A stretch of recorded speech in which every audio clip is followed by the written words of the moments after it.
Existem muitas teorias sobre casais. Poucas delas foram testadas. Então não acredite se alguém chegar para você e falar assim, é porque sua personalidade, seu marido é dominante, a sua é recessiva, e aí é por causa disso que você tem os problemas. Isso não tem apoio científico. Tá? O que você precisa saber para realmente aplicar na sua vida, aplicar no seu relacionamento e causar transformação, é isso que eu quero trazer nessa série de lives para vocês. Bom, pessoal, então hoje nós vamos falar sobre o desdenho. O que é desdenho?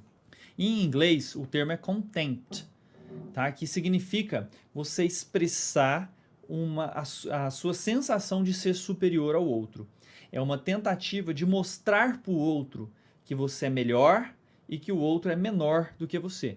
Tá? Então isso que é desdenho. É quando o outro ele tenta te rebaixar. Se isso acontece no relacionamento, esse é um cavaleiro do Apocalipse e o grave, porque ele está muito atrelado ao divórcio. A frequência dele e a gravidade dele é diretamente proporcional aos índices de divórcio.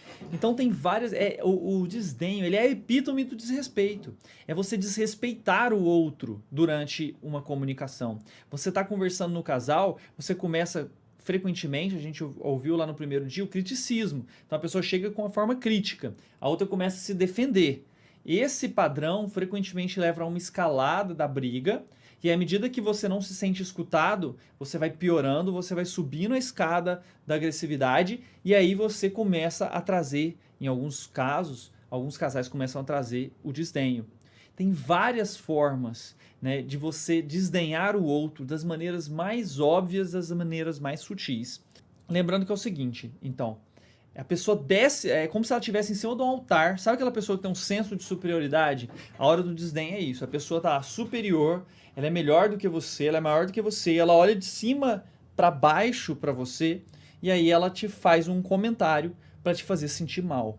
Ou ela coloca na face dela, nas expressões faciais, na linguagem não verbal, te indicando que você é pior do que ela. Isso acontece muito do chefe para o funcionário.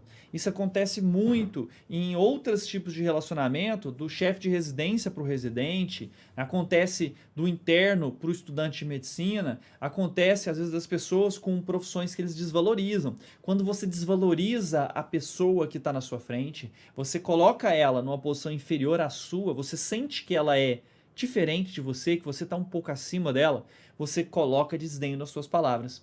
Você coloca desdenho na sua linguagem não verbal. Então tem várias formas de você expressar o desdenho. Eu vou dar alguns exemplos. Quando você dá um sermão para o outro, então teoricamente você e a sua esposa são do mesmo time.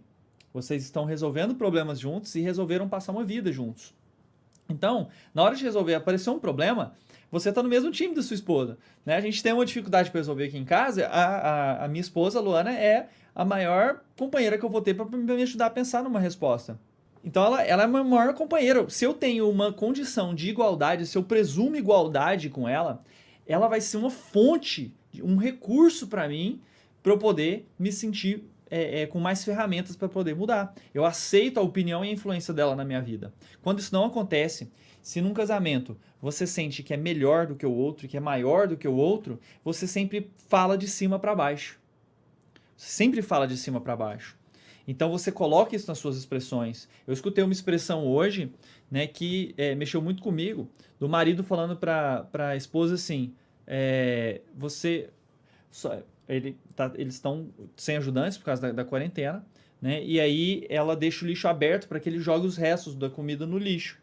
E ele faz a questão de jogar o lixo em cima da pia e fala para ela o seguinte: só de você ter a sorte de encostar no meu lixo, você já é sortuda. Né? Então é uma frase muito forte. Veja só, o que ele quer dizer? Né? Que ela estava pegando o bonde de catar o lixo dele. Ou seja, que ele é muito maior do que ela. Então, esse tipo de coisa acontece e acontece frequentemente nos relacionamentos. Às vezes acontece no dia a dia, gratuitamente, assim. Ou às vezes mas ele começa aparecendo geralmente na hora que a gente briga. Então você está numa discussão, não sabe. Às vezes a pessoa nem pensa muito naquilo, mas você não sabe muito como discutir algum problema, você não consegue se expor de uma maneira como nós vamos trazer aqui para vocês em outras ocasiões. E a briga vai escalando. Criticismo, defensivo, criticismo, defensivo. Do nada você começa, ao invés de querer, você quer tanto ganhar, você quer tanto se sentir que o que você falou tem razão, você não está se sentindo escutado, que aí você passa a querer machucar. Aí é na hora da briga que começa a aparecer algum desdenho. Então, olha só, quando você dá um sermão no outro, ensinando alguma coisa, né? Ó, meu bem, você sabia que dá para você comer de boca fechada? Esse sermão, essa aula, esse é o desdenho, tá? Quando você é irônico, a ironia geralmente ela carrega um desdenho, né? Quando você fala assim, ah, amor, você não sabia, né, que hoje tinha live e por isso que eu fiquei te esperando, você combinou comigo da gente ir no cinema e não veio, né, amor? Você é tão inocente. Ironia é desdenho. Você está querendo humilhar o outro, você está querendo trazer sarcasmo, geralmente, para desdenhar, para machucar. Você pode usar a ironia como humor, mas aí o casal sabe muito quando ele está tentando machucar e quando ele está tentando ser engraçado para outra pessoa. A gente percebe isso facilmente.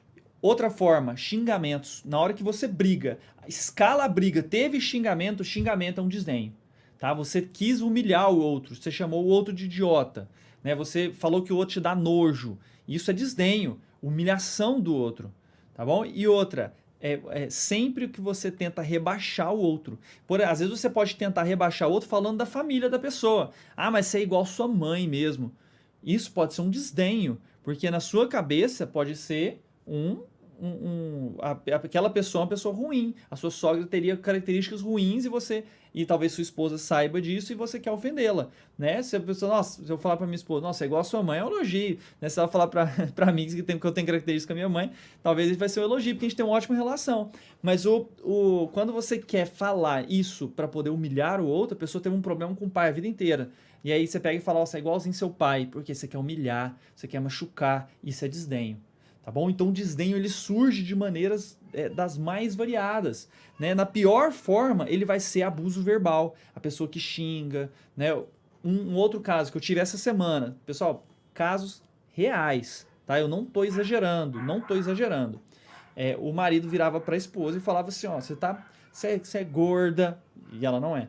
Você é gorda, você tá muito feia, tá pelancuda, você tá caindo, o tempo tá passando, você não cuida de você. Tudo desdenho, desdenho, desdenho, não te admiro, eu não suporto você, você é feia demais pra mim, tudo desdenho, né?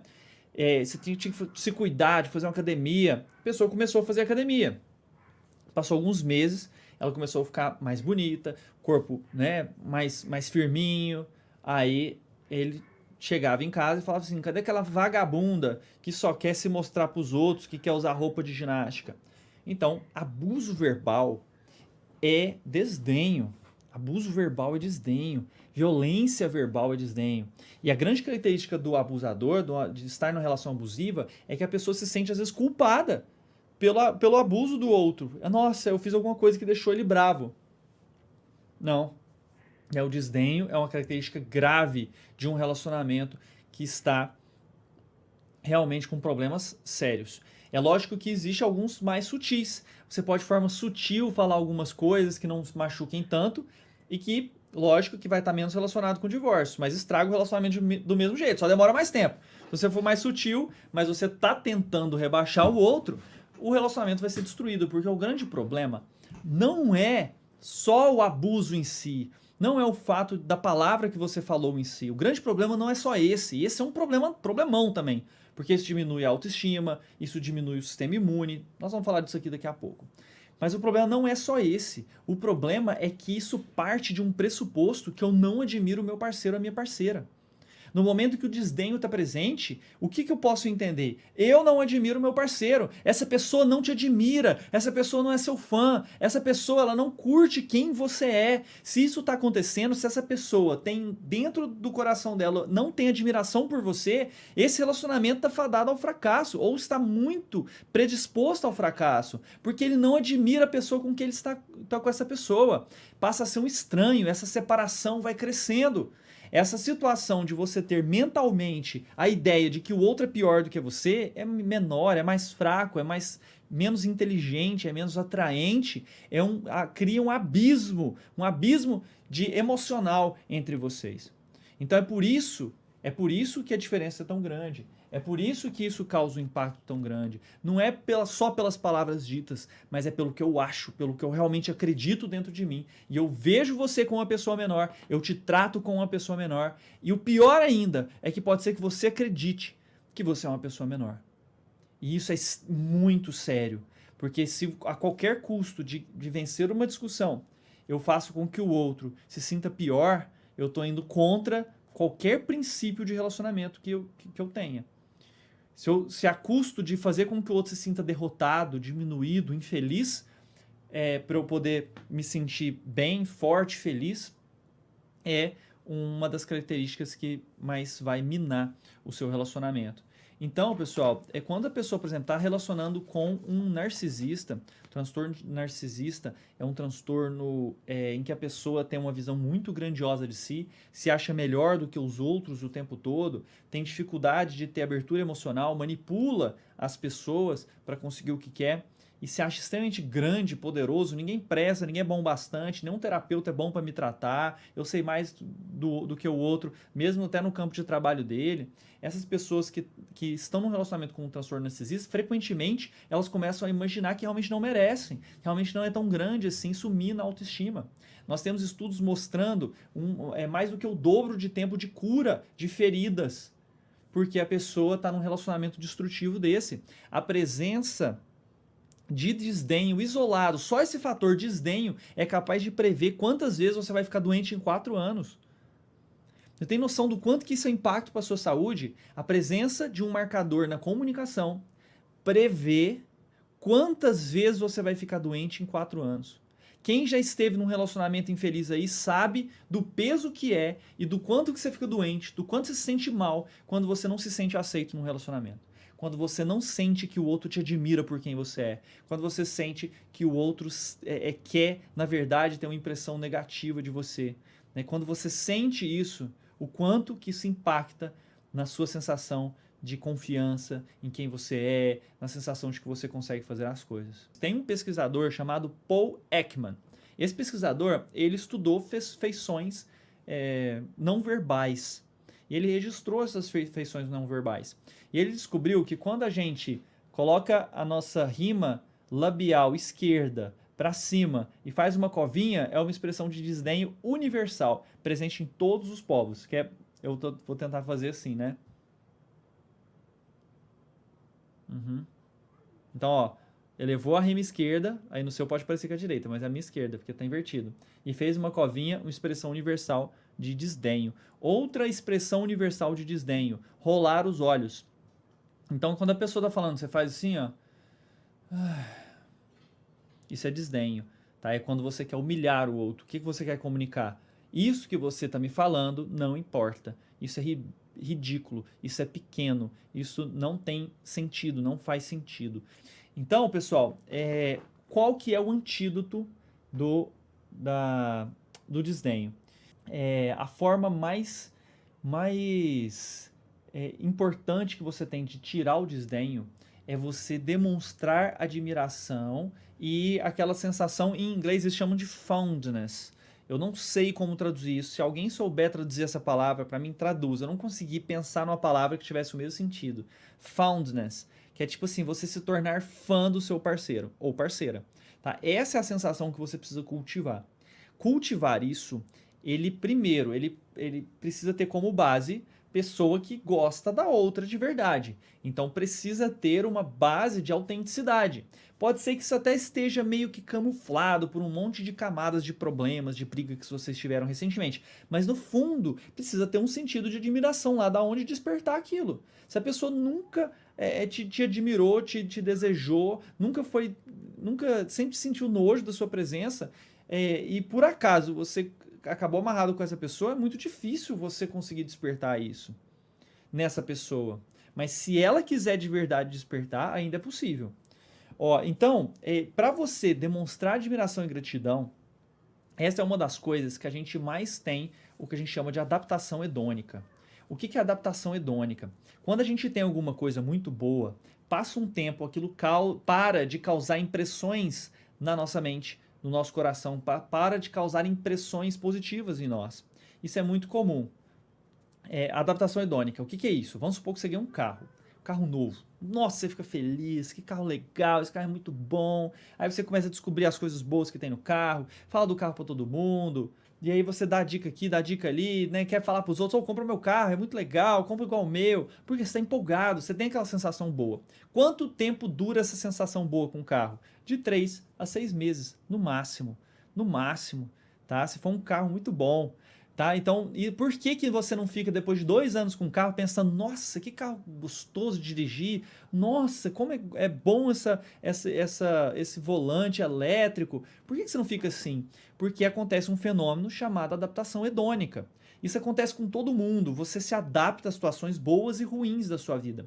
Já fizeram uma pesquisa de felicidade com quem ganhou na loteria 2 anos depois, o nível de felicidade deles era o mesmo de antes de ganhar na loteria. Já fizeram estudos com pessoas que ficaram paralíticos. 2 anos depois, o nível de felicidade deles era o mesmo de antes de ficar paralítico. Então, no nosso relacionamento isso também acontece. A pessoa é muito boa e a gente começa a achar, nossa, que casamento fantástico, que delícia, né? Você começa bem empolgado. Mas com o tempo, se você não tem uma rotina e um hábito de trazer à tona e fazer esforços de gratidão e de demonstrar que você aprecia no outro, nas pequenas coisas do dia a dia, você perde isso. Você para de ter o benefício, a gente para de perceber, é isso que a Carol tá falando. Agora, por que a gente para de perceber? Porque você é uma pessoa ruim? Não, é porque isso acontece no cérebro de todo mundo. Se você não criar um mecanismo em que isso seja lembrado para você, se você não criar um hábito de escanear o ambiente pelas coisas que o outro fez certo, eu mandei um áudio hoje no meu grupo do Telegram sobre pegue o seu marido e a sua esposa fazendo algo certo. Né? Pense e escaneie o ambiente, ligue o modo em que você começa a escanear o ambiente não pelo que ele fez errado, mas pelo que ele fez de certo. Você precisa ter essa condição de conseguir e ter algo na tua vida que traga esse hábito para você. O quão importante é o seu relacionamento na sua vida? Para pensar. Entre trabalho, entre relacionamento, entre família, de outras formas de família, saúde, são elementos positivos, talvez vocês possam me lembrar de alguma coisa, profissão, saúde. Quanto tempo você gasta, que hábitos você tem de casal? Compare com o seu trabalho, quantas horas você dedica por dia para o teu trabalho, de estudo, de preparação, de demanda, de trabalho em si, quantas horas você dedica para a sua família, quantas horas você se dedica para a questão de saúde, para ir no médico, para estudar, para saber o que é melhor, pensa na sua dieta, pensa no almoço, pensa no que você vai comer, o quanto você se dedica. E para o relacionamento, que hábito que você colocou na tua vida, que vai fazer com que você admire o outro, que você tenha gratidão pelo quem o outro é. Se você não para pensar, isso passa, isso passa. Nós precisamos ter uma coisa, eu tô falando sério, nós precisamos ter um alarme ali, se preciso, lembrando você de escanear o ambiente, até você ter o hábito. Eu lembro que o meu avô era uma gracinha com a minha avó. Né? Em muitos momentos, eu lembro da gente passeando em Caldas Novas, ele acordava cedo, ia lá comprar pão, comprava uma rosa para ela, dava, sempre falava palavras bonitas. Ele tinha esse hábito. Era um hábito na vida dele, ele cultivou. No começo pode ter sido até com horário marcado, não tem problema. Mas com o passar do tempo, você começa a fazer isso automaticamente. Esse negócio de ver o que o outro fez, obrigado por ter colocado a mesa, nossa, que carinho que você arrumou a nossa casa, nossa, amor, foi tão bom aquela mensagem que você me mandou hoje. Então, esses rituais, esses costumes, eles são poderosíssimos para poder transformar a nossa experiência. Nós precisamos desse tipo de lembrança constante. Então você precisa ter algo na tua vida que te lembre disso. Né? Eu, quando estava desenvolvendo o desafio 7 dias do relacionamento, foi pensando nisso. Pensando na pessoa ter um negócio que lembra e fala, faça isso hoje. Porque se você tiver um negócio que te... Mesmo que você faça só 50% das vezes, 70% das vezes, ainda vai ser muito melhor do que se você nunca tivesse pensado nisso, recebido aquele alerta, recebido uma sugestão, porque gasta energia você pensar em ideias. Você, nossa, o que eu vou fazer hoje? O que eu vou fazer amanhã? É difícil. Você precisa ter um ritual, você precisa ter costume, você precisa ter, às vezes, algum programa que te ajuda a fazer isso. O que a gente precisa é de uma rotina que nos lembre. Uma rotina que coloque esse tipo de apreciação nas nossas vidas. Se você não construir alguma coisa, uma rotina em que isso aconteça sempre, se você não tem um dia de sair com a sua esposa, com o seu esposo, se você não tem um dia que é só vocês dois, se vocês não têm o ritual de conversa, se você não tem esse ritual, você acaba se esquecendo no dia a dia de construir essa ponte com seu parceiro ou sua parceira. Então é expressar admiração, expressar gratidão. E aí, às vezes, você não precisa nem só expressar, você precisa achar isso dentro de você. O que você admira no seu parceiro? E aí você tem que ter momentos do dia ou momentos da semana em que você para pensar sobre isso. Lembrar do momento que a minha esposa, por exemplo, teve a minha filha. Isso aí sempre me enche de admiração. Né? Lembrar, por exemplo, de conquistas que ela teve no campo intelectual, no esforço que ela tem ao fazer as aulas para os alunos. Eu admiro muito o suporte que ela consegue dar e quanto que ela é humana com os alunos dela, sem ter a sensação de superioridade. Então, tudo são coisas que eu admiro muito. Eu paro para pensar alguns minutos, eu consigo perceber várias coisas que ela faz. Então, essa prática, esse hábito, é uma coisa que pode vir educado pela família, mas você pode incluir na sua vida a partir de hoje. Você pode colocar algum programa na tua vida que te ajude com isso. E eu acredito que o desafio é um primeiro passo para você. É mais comum para o nosso cérebro ver o que está errado. Isso é uma característica, uma distorção cognitiva que já está bem descrita. Você coloca um quadro branco, coloca um ponto preto no quadro branco, você perguntar o que é isso aqui, todo mundo vai falar é um ponto preto. Ninguém vai falar um quadro branco. Porque é a forma como o nosso cérebro funciona. Mas sabendo disso, que é mais comum para a gente olhar o que está de errado, o que está de bom, a gente precisa colocar uma rotina, um sistema que nos ajude a perceber essa gratidão e admirar as pessoas. Não basta deixar pro acaso, não é frase, não, a partir de hoje eu vou admirar todos os dias. Tá, como que você vai fazer isso? Você botou no seu diário, você colocou um despertador para lembrar de você observar as coisas que o outro está fazendo, como que você vai trazer esse hábito para a tua vida? Porque se você não fez nada, se você só pensou isso agora, eu quero admirar mais o meu parceiro, não adiantou nada. Amanhã você já esqueceu, depois de amanhã você esqueceu de novo. Se você não fez nada de concreto, de atitude, que é a única coisa que você controla na sua vida, não adianta. Não adianta. A única coisa que você controla não é teu pensamento, não é teu sentimento, a única coisa que você controla são suas ações. Então, se você quer fazer alguma coisa, coloca uma ação prática positiva na tua vida para isso mudar a partir de agora, senão nada vai mudar.